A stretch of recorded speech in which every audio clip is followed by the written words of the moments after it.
Tears of Gaia by Redback Spino. Chapter 18. The Feast.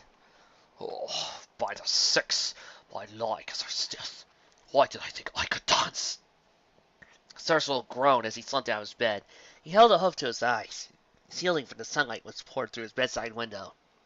After a night as long and frivolous as the last one, the glare of sunlight in his eyes was the last thing he needed. After tiredly trying to calm down his mane and beard, he slipped on his cloak and headed to the main room of their small hotel, where the three mayors were already waiting for him, though appearing in equal states of exhaustion. Except one, of course. "Good morning, Mr. the Bearded," Pinky said with a grin. "Have a nice long rest?" Not long enough, He grumbled. "Well, now that we're all here," Rarity said, "can we get going? I'm rather famished from last night's festivities, and I'm in need of a good breakfast." "Oh, didn't we tell you, Rarity?" Pinky turned a quizzical eye to the unicorn. "You're not having brain breakfast today." "I beg your pardon?" Rarity sputtered weakly. "And why should I be denied breakfast?" Twilight caught on. "Oh, that's right. The feasting tells us today. So it would make sense that by the time it comes around, you'd be as hungry as possible." But. "No, buts, Rarity," Pinky cut it off. "I know it's tough. Heck, I've been eyeing those pastries they have at the vendors too, and they look yummy scurry. But we need you to be hungry if you're going to win this thing. Don't worry, though. You win the contest, you can have all the delicious pastries you want." Actually, if my memories of dining with griffins in the past serves me well, after this contest is over, I doubt Rarity will even want to look at food, let alone eat more. Starswell said dryly. All right, you make a fair point," Rarity said with a melodramatic sigh, though she was unable to hide her grin. "Oh, the things I do for your ponies, honestly." "If we do appreciate it, really," Rarity for Twilight replied. "Now, let's find somewhere to eat." The four headed out the hotel and into the town. All around them, griffins were already strolling and flying about, off to work, off to breakfasts of their own. Twilight noticed with a small smile that several of these griffins looked almost as tired as they did. Previous night's festivities taking their toll on them, too, it appeared. After a hearty breakfast was had by all, with Rarity watching enviously on, the four ponies headed back down to the third level, where Flit had taken place the previous day. By the time they arrived, an enormous crowd of griffins had already gathered around the designated area of the contest. In the middle of the arena was a large table, where there lay on either end a plate, a set of silvery cutlery, and a large pottery goblet, and in one of the two chairs sat at the table was Gellert. He saw the ponies approach. He glared daggers at Rarity, before changing to a confident grin as he waved a claw. "Ah, there you are, Rosa. I was wondering when you decided to show up," he called. Rarity sat down at the table, sitting opposite the enormous griffin. "Good morning, Gellert," Rarity said with stiff politeness. "I trust you all in good appetites this morning." "Famous, Rarity. Gellert winked roughly at the unicorn. Not to eat everything they set before us, and still go home for supper afterwards." "Well, good to know," Rarity replied. "By the way, in all seriousness, I would like to commend you for yesterday. The competition may have turned sour by the end, but you put up a good fight. So, bravo for that, sir." "Fire will get you nowhere. Ross! Ladies and gentlemen, welcome one and all, and welcome to the second contest of the 3 Challenge! Rarity had barely time to cover her ears before the stocky old griffin referee slipped down and landed in the ring, his booming voice echoing through the whole town. The griffins in the surrounding area cheered loudly in response. Twilight took in the momentary distraction as a chance to give some last-minute advice to Rarity. "Now remember, Rarity, the object isn't to eat the most, but to eat the longest. Go slowly, pace yourself, but most importantly, don't stop," she murmured to Rarity. The white unicorn nodded. "I'll do my best, Twilight." "Good luck." With one last reassuring pat on the shoulder, Twilight slipped back into the crowd to sit by Starswirl and Pinky on Rarity's side of the arena. "Now then," the referee said, "the rules of the Feast Challenge are simple. Both contestants will be provided as much food and drink of their choice as they desire, and both contestants must continue to eat without rest until one contestant is unable to eat anymore. Now, are both contestants ready?" "Ready," Gellert barked, like a soldier ready to charge in the battle. "I'm ready, sir," Rarity replied in a much more subdued tone of voice. The referee raised a claw. The crowd parted as two enormous wagons entered the arena, creaking under the weight of what was probably the largest collection of food Rarity had ever seen in one place at one time. First, there came the salads, an unusual sight to be seen at a griffin banquet, but added in by special request of God, since one of the contestants was a vegetarian. There were dozens of different salad dishes, with beets, lettuce, fennel, onions, rocket, tomatoes, sultanas, peppers, sunflower seeds, sweet corn, apples, and all matters of fruits and vegetables, sliced, diced, chopped, or served whole, drizzled with different types of vegetables and vinegars and oils. These delicate delicacies were backed up by a variety of breads and pastries, ranging from light and fluffy white buns and sliced loaves dotted with spices, to whole sourdough loaves and sprinkled with flour on top. Cakes, pies, turnovers, cookies, and crumbles were everywhere, in all manners of flavors and colors.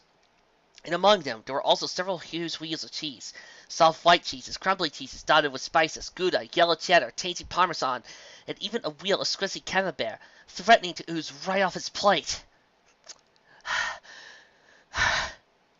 I'm sorry. But the dishes that caught Rarity's eyes the most were the meat dishes. Equestria was almost an entirely vegetarian nation, so she had no experience in cooked meats until now.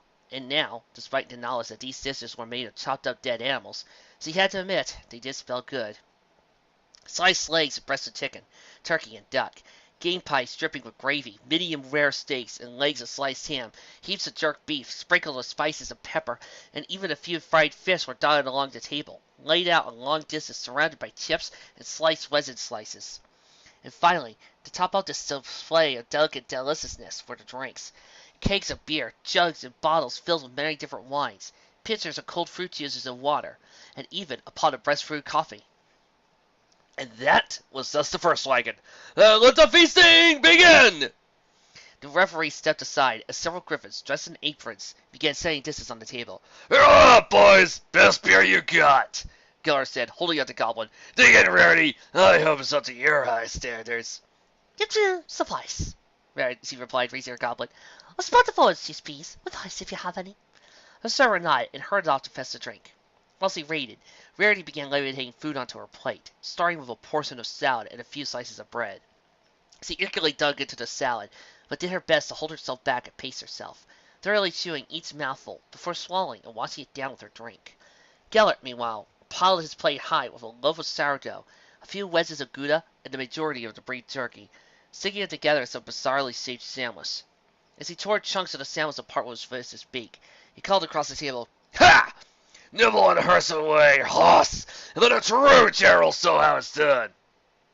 He scarred the sandwich down in a matter of minutes, while Rarity still daintily worked her way through a bowlful of salad, before starting on a wedge of cheese with some sliced apples on top. An hour had passed, and both Rarity and Gellert were still eating their way through the enormous feast before them. She was still maintaining her dignified and restricted manner of eating, though by now she had finished 2 bowls of salad, 5 apples, 3 buns, and was starting on a plate of plum and apple crumble. He, on the other hand, had almost eaten thrice that much. It did not look like he was full either. Ugh, this game pie is delicious. More gravy! He chortled, beckoning a server as he took another swig of beer, his third goblet since the start. His entourage still turned him on while he ate, while Pinky, Twilight, and Rarity, the Starswell, sat behind Rarity, shouting their own words of encouragement. Keep it up, Rarity! Somehow us Ponyville ponies eat! Try to stick to the food that's not too salty or bulky. Then you won't feel as full. Rarity gulped down another swig of orange juice. Sure. No pressure. I see you know your little game. Yes. Play it all coy and aloof. 2 hours was a competition, and both Gellert and Rarity slowed down to a graze. The unicorn was already lamenting the loss of her trim figure, but she still muscled through, tackling her 5th bowl of salad. Gellert continued as well, though considerably slower and sloppier, as his 7 goblets of beer were starting to kick in.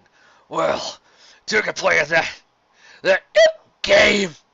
I can eat just as slowly as you. He grinned triumphantly and began chewing slower than ever, delicately cutting another slice of ham before chewing it slowly and washing it down with a leisurely sip of beer, then poured down the sides of his beak. Rarity watched him as he munched on a stick of celery. Stay calm, Rarity, she said to herself. Just ignore him and focus on your own food. She groaned. Oh, why did I agree to this? How did I, Rarity, the most beautiful and graceful unicorn in all of Ponyville, lower myself to such an eating contest? For your friends, of course, A voice in her hide replied. They're relying on you now.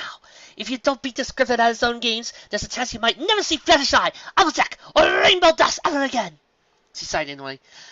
You're right. I can't give up now. With a new fire in her eyes, Rarity grabbed another small loaf of bread and began buttering it. While she chewed, she looked over at Gellert as he devoured a whole turkey by himself and Ritz. But does he really need to eat so much meat? It was noon. Most of the crowd of onlookers were just sitting idly about, chatting, reading a book, or even taking a quick nap. Even the 3 ponies were beginning to get bored by the endless display of gluttony before them. Rarity nibbled a loaf of dry bread, struggling to keep her head up. Please, please make it stop. No more food. I beg of you. I need relief. Anything to make it stop. Her head drooped. Her eyelids fell heavy. Not now, please. I was supposed to win. I need to win to help my friends. It can't end like this. Even as she thought these things, she caught a glimpse of Geller across the table. His eating had slowed down to almost a complete stop. Half chewed food falling from his beak. Rarity watched with bated breath as the griffin slouched forward, his eyelids drooping lower and lower, until they fell shut. And Geller's head slid forward to rest on his table. His beak stuck halfway into the half-eaten wheel of cheese as he started to snore. Like you! Rarity muttered heavily, as she too succumbed to the sweet allure of sleep, and slept forward on the table, clearing a space to rest her head. Ha! Go, Rarity! Sadly, her rest did not last long, as a accompanying sound choked her back to reality.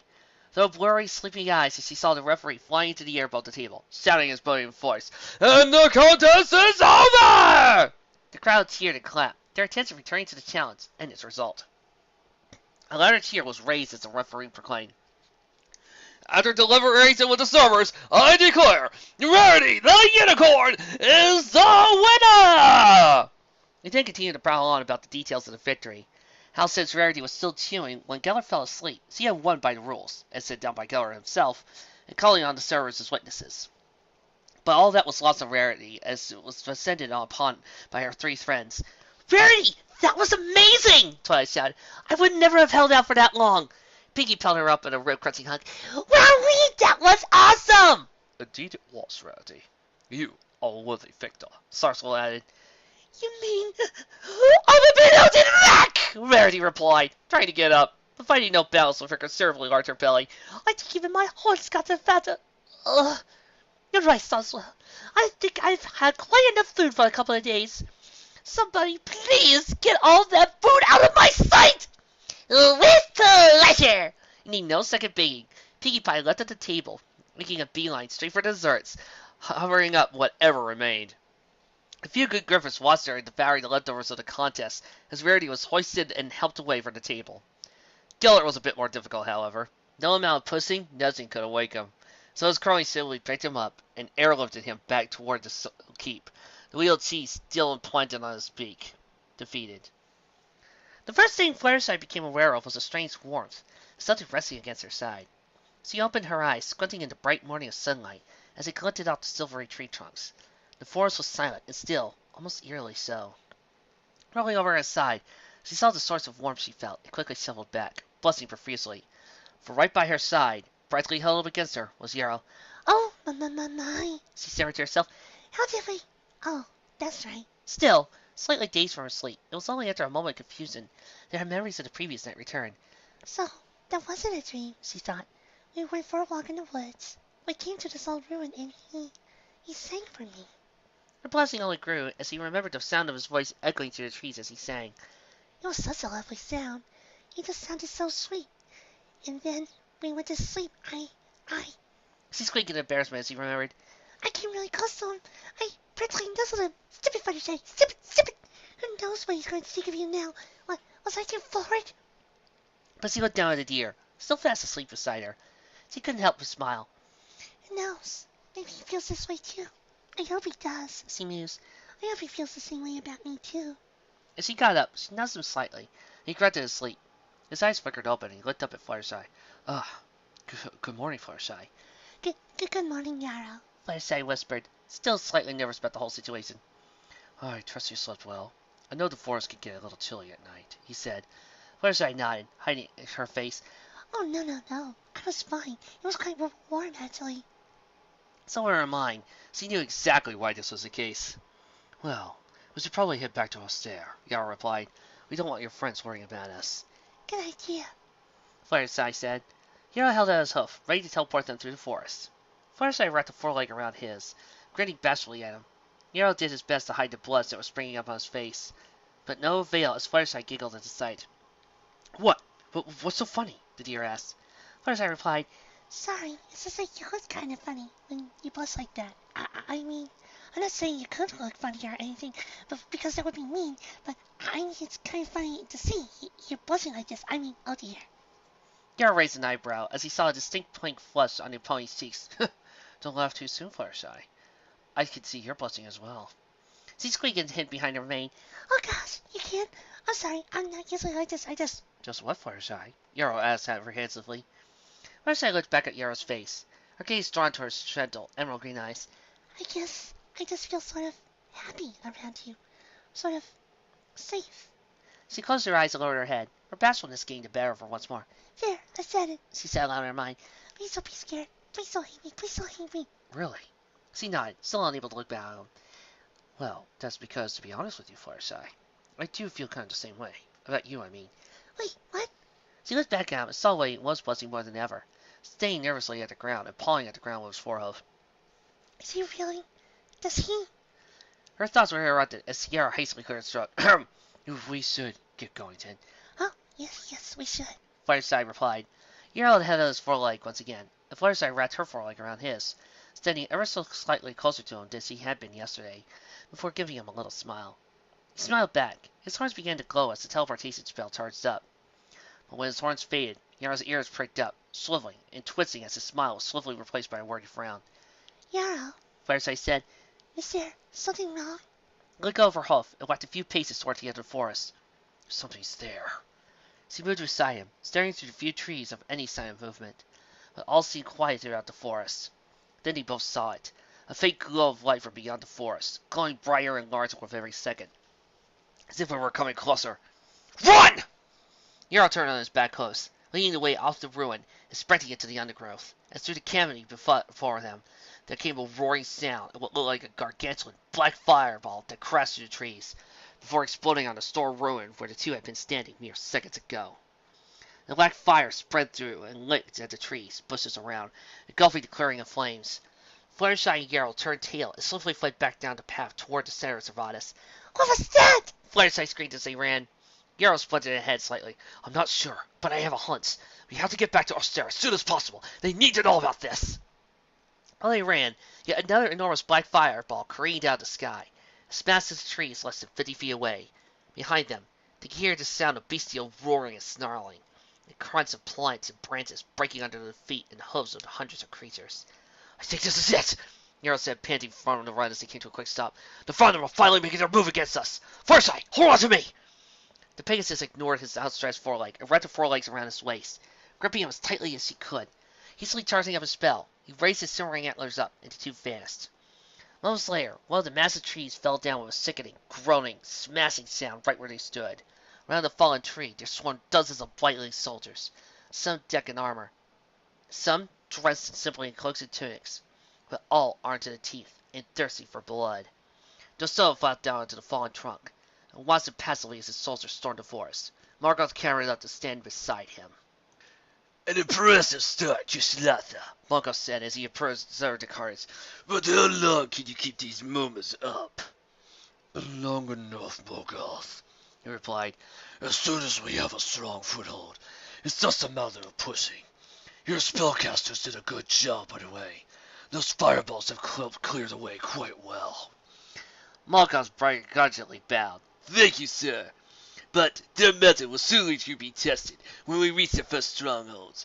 The deer respond to threats fast, and won't be long until they send up defenses. As if on cue, there echoed through the forest the bellowing sound of a horn. From all directions there came similar calls of response. Head straight for the source of that first horn. Dosso barked to his soldiers. Morgoth, it is obvious that they have an outpost nearby. It looks like you will be the one testing their mettle, as you put it. Lead the way. Using me as a meat shield already, Juslatha. I anticipated as such, Morgoth thought, but he nodded, let down to the trunk, and leading the charge to Servatus. With the teeniest of popping sounds, Fluttershy and Yarrow found themselves back in Ostera, in the seer pandemonium. Deer were rushing everywhere in a panic, and several more deer teleported in with reports from all over the forested kingdom. The Farnaf are approaching! The Heartland is in flames! There are reports of southern outposts and swarms from Farnaf approaching from the forest. I need reinforcements to come to help Roland! Who's listening? Fluttershy prowled over the crowd of deer, saw 3 familiar heads pushing through the crowd toward her. Fluttershy! There you are! Are you okay? Rainbow Dash said, finally releasing to Pegasus. Applejack followed right behind. We heard something happening out in the forest. What's going on? He's the blind, Fluttershy replied. Yarrow and I were just out by the edge of the forest, and then suddenly out of nowhere, there was this huge fireball, like the one that killed Tharos. Holy smokes! Rainbow Dash exclaimed. You don't think it's the same guys, do you? Doesn't matter right now, Yarrow replied. The Frondom are finally making a move. From what I'm hearing, they're attacking us from all directions. The whole city's in a panic. We need someone to help organize them all together. Well then, it's a good thing I'm here. Every creature, Griffith and deer pony alike, froze in place as the white heart appeared in their midst, his usual mysterious smile replaced by a tight and merciless frown. Your Majesty, Gessler bowed low. Thank the Yanir you're here. The Frondom are attacking from all directions, in numbers far greater than we've seen before. Then they're finally making their move. The white heart replied calmly, holding his head high. His antlers glowed and shimmered in a bright golden light. And from the very floor below them there grew a small hill that raised them several meters in the air, and could be seen by everyone across the entire platform. Citizens of Austere, hear me and be still! He shouted in a suddenly booming voice that could rival that of Princess Luna. Even on the lowest platforms in the tree, the city became still and silent. The Frondom have plagued our borders for months, but now it appears that they are making a major offensive.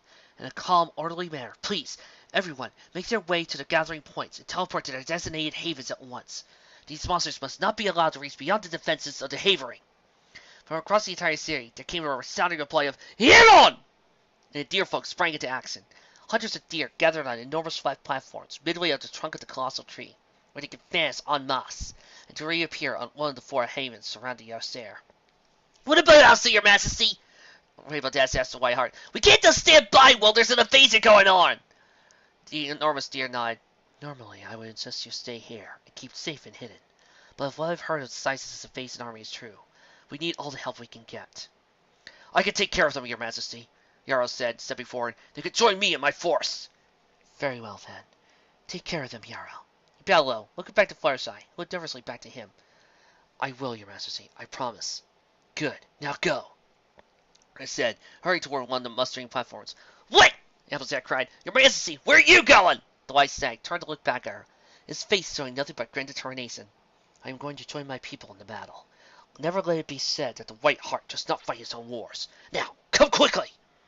Without another word, he rushed to join the crowds. Gordon, Applejack, and Rainbow Dash followed swiftly behind. Yarrow and Fluttershy looked at each other anxiously before joining them.